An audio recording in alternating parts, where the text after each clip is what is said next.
Hello everyone, welcome to my YouTube channel. आज मैं आपको बताने जा रही हूँ कि अगर आप इस एक चीज़ को अपने अंदर पूरी तरह से चेंज कर लेते हो तो आपकी लाइफ में मैजिकल रिजल्ट्स आप खुद एक्सपीरियंस करोगे। उसमें टाइम भी नहीं लगेगा, मे बी वो आप एक दिन में एक्सपीरियंस करो, मे बी कुछ हफ्तों में एक्सपीरियंस करो, लेकिन वो मैजिक ज़रूर होगा। तो वो क्या है उस चीज़ को अगर हम चेंज करने की बात करें तो सबसे पहली चीज़, जब हम लॉ ऑफ अट्रैक्शन में आते हैं तो हमें अपना लॉजिक छोड़ना पड़ता है, क्योंकि हमारा जो लॉजिक है वो सिर्फ इस बात तक ही है कि अगर मेरा दिमाग इस चीज़ को नहीं सोच पा रहा है कि ये चीज़ कैसे पॉसिबल होगी, तो मेरे हिसाब से ये चीज़ पॉसिबल है ही नहीं। फॉर एग्ज़ाम्पल, अगर आपको नहीं पता है कि आपका कोई भी काम किस तरह से आपको पैसे देगा या फिर आपके रिलेशनशिप में किस तरह से इम्प्रूवमेंट होगा, अगर आप उस चीज़ को नहीं देख पा रहे हैं अपनी सिचुएशंस के हिसाब से, तो आपका माइंड आपको यही बोलता है कि ये चीज़ तो पॉसिबल ही नहीं है, ये चीज़ तो ठीक ही नहीं हो सकती, इसको तो चेंज होने के लिए मुझे कोई रास्ता नहीं दिखाई दे रहा। और ये सबसे बड़ा ब्लॉकेज है हमारी लाइफ में। जो भी मैजिक हम एक्सपीरियंस नहीं कर पाते, उसका सबसे बड़ा ब्लॉकेज यही है। तो मेरी लाइफ में मैंने इस चीज़ को बहुत ज़्यादा इम्प्लीमेंट किया है कि अपना लॉजिक हमें साइड पे रखना चाहिए, क्योंकि लॉजिक नाम की चीज़ सिर्फ हमारे लिमिटेड माइंड तक ही सीमित है। हमें लगता है कि जो चीज़ मैं नहीं सोच सकती वो चीज़ पॉसिबल ही नहीं है, लेकिन यूनिवर्स की जो पावर है, हमेशा याद रखो कि हमारे ऊपर एक डिवाइन एनर्जी है, डिवाइन पावर है जो हर चीज़ को मैनेज कर रही है, और हम अपनी लाइफ को ही मैनेज करने में इतने बड़े लॉजिक लगाना स्टार्ट कर देते हैं। तो इस चीज़ को ठीक कैसे करें, अपने लॉजिक को कैसे साइड करें। जो हमारा सबकॉन्शियस माइंड डाउट करता है कि ये चीज़ कैसे पॉसिबल होगी, कैसे पॉसिबल होगी, उस चीज़ को हम कैसे साइड करें। अगर आपकी लाइफ में इस टाइम पर कुछ भी गलत हो रहा है जो आपके हिसाब से बहुत नेगेटिव हो रहा है, तो सबसे पहली चीज़ वहाँ पे ही हमें अपना लॉजिक छोड़ना पड़ेगा। उसको छोड़ने का सबसे बड़ा तरीका क्या है? Trust the universe. अब यूनिवर्स पे ट्रस्ट कैसे करें, एक छोटी सी प्रैक्टिस मैं आपको करवाती हूँ कि आपको किस तरह से करना है।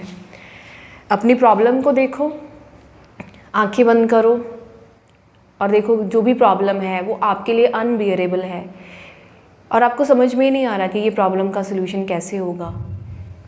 तो मेरे साथ यहाँ पे एक लंबा गहरा सांस भरेंगे और breathe out. Now repeat with me. मेरी लाइफ में जो भी हो रहा है वो मेरे हाईएस्ट गुड के लिए हो रहा है। Everything is working out in my favour.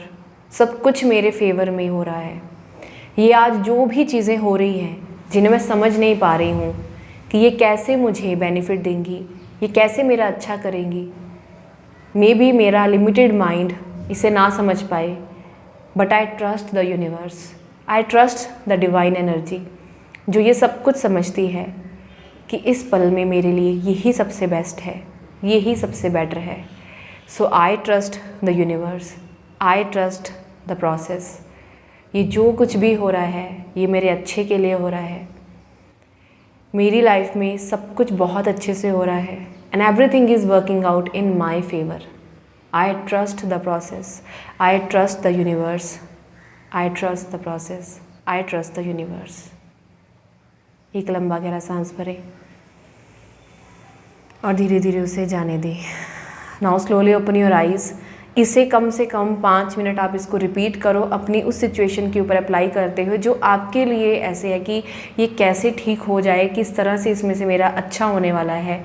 हमें मे भी ना पता हो कि हमारा अच्छा कैसे होगा, लेकिन आप जितनी भी प्रॉब्लम में से आज तक निकल के आए हो, आपकी लाइफ में ये पहली बड़ी प्रॉब्लम नहीं है। अगर आज तक आप अपनी लाइफ में बहुत सारी प्रॉब्लम से निकल के आए हो, आप चेक करो उस टाइम में वो प्रॉब्लम आपको सबसे बड़ी लग रही थी कि वो तो पूरी नहीं हो रही, और उस टाइम पे वही आपकी लाइफ की सबसे बड़ी प्रॉब्लम थी। लेकिन आज अगर आप उसके बारे में सोचते हो तो आपके माइंड में उस चीज़ को आप याद भी नहीं करते हो, क्योंकि उसमें से उसके बाद निकलने के बाद कुछ ना कुछ अच्छा और होने लग गया। तो इस प्रोसेस को ट्रस्ट करना, हमारा फेथ होना बहुत ज़रूरी है। अगर हम यूनिवर्स में फेथ करेंगे तो आपकी लाइफ में जैसी मर्जी सिचुएशन होगी आप उसको अपनी वाइब्रेशन से चेंज कर लोगे। यहाँ पे यूनिवर्स के ऊपर ट्रस्ट करने का हमारा पर्पस क्या है? अगर हम सरेंडर कर देते हैं, ट्रस्ट करते हैं कि ये जो भी चीज़ें हैं ये सेटल होने वाली हैं और इसमें से मेरा जो बेस्ट है वही होने वाला है, तो आप अपनी वाइब्रेशन को एकदम शांत, रिलैक्स वाली कर लेते हो। और जब आपकी वाइब्रेशन रिलैक्स्ड है तो आपकी लाइफ में तो अच्छा होगा ही होगा। लेकिन प्रॉब्लम क्या है कि जब हमारी लाइफ में कुछ भी उथल पुथल होती है तो हम अपने इमोशंस को, अपनी थिंकिंग को उस टाइम पे कंट्रोल नहीं कर पाते, जिसकी वजह से हम उस सिचुएशन को और वर्स करने की ओर बढ़ने लगते हैं। तो आप इस प्रैक्टिस को हर दिन रेगुलरली करोगे तो आपको बहुत जल्दी रिजल्ट्स मिलेंगे और आप देखोगे कि आपकी सिचुएशंस में इम्प्रूवमेंट होना स्टार्ट हो गया, चेंज आना स्टार्ट हो गया है। अगर आज की वीडियो आपके लिए रिलेटेबल है, आपकी लाइफ में किसी भी चीज़ आप इसी सिचुएशन से गुजर रहे हो तो मुझे कमेंट सेक्शन में बताना। And keep practising. Thank you so much for watching this video.